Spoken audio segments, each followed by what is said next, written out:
Two young Australian explorers, barely into their 20s, set out on the adventure of a lifetime back in 2008, aiming to cross Victoria Island in the deep Arctic North, one of the world's harshest environments. Their courage and determination has been hailed by hardened adventurers who say it's a trip that's never been documented before and isn't likely to be repeated. The epic journey has now been chronicled in a book called The 1,000-Hour Day. And as Connor Duffy reports, Bray and Clark Carter haven't lost the adventure bug.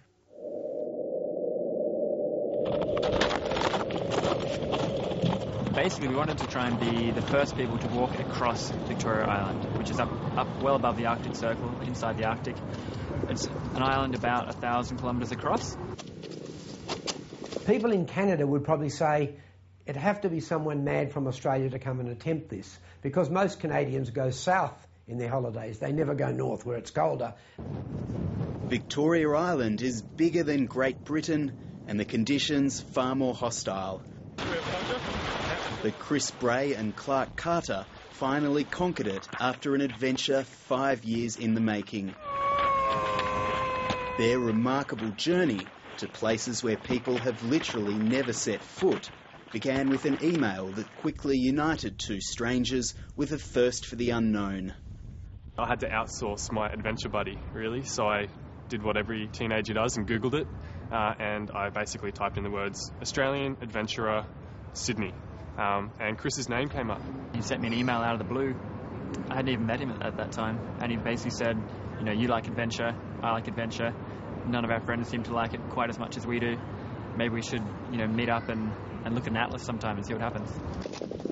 Right now, what I'd like to do is curl up in a little ball, throw up, and go to sleep. It's only day one though, so it'll get better. Both in their early 20s, Bray and Clark Carter set out to take on the island in the summer of 2005 with a purpose-built kayak that could be converted to a sled and a video camera to record the crossing. With food and supplies on board, their specialist craft weighed 1/4 of a tonne and had to be pulled over thick ice and the even more unforgiving terrain beneath. In the middle of summer, it does actually thaw out, and underneath that is a horrible contraption of ice-shattered limestone, so really sharp rocks. You've got mud, swampland, grassland, rivers, rapids, almost every kind of mud so deep that you get stuck in it. As you can imagine, pulling a cart that weighs 250 kilograms behind you is not much fun. This wild island is also home to some dangerous predators, and the extensive list of kit pulled behind included a tripwire alarm system to give warning of approaching bears. You can see. So that we wouldn't have found out about that bear. Or that one. There we go, we would have heard that one. Probably the biggest threat we faced out there was actually the polar bears. They're the only species of bear that actively hunt humans. So, you know, to an Australian, that's very foreign. Sure, we've got a lot of deadly creatures here, but nothing stalks you. You're not out there walking going, you've got to check over your shoulder and see what's coming up behind you. While bears were a constant threat, Bray says his most dangerous encounter was an ambush from a pack of Arctic wolves. Got to the point where the wolves were going to get to me before I was going to get to camp, and I had no choice and ran for it. You know, predictably, the wolves all broke into a run as well behind me, and I was just running up to the camp and, you know, shouting for Clark the whole time, and finally he heard when they were pretty close, and he exploded from the tent, and then the wolves saw that there were two of us, and they sort of stopped to reconsider, and the lead wolf came in and looked around camp a little bit, but then they all cleared off.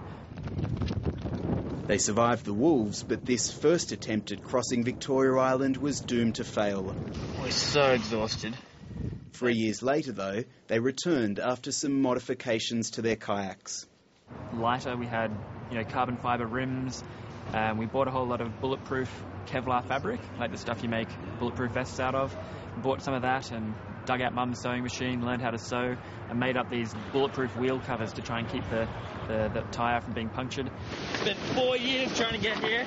This time, after 100 days of toil, the adventurers reached their goal and crossed the island. The exertion, danger, time and expense involved, though, mean that this is an achievement that may never be undertaken again. Congratulations. Well done. I'd just get to a point where I would honestly consider if I could break my own leg just to somehow get out of the island, out of that situation without having the guilt of giving up. This was a major achievement. It would have been harder crossing Victoria Island than one of these modern trips to the South Pole where you go over the ice and snow because you know exactly what it's like because it's been done before.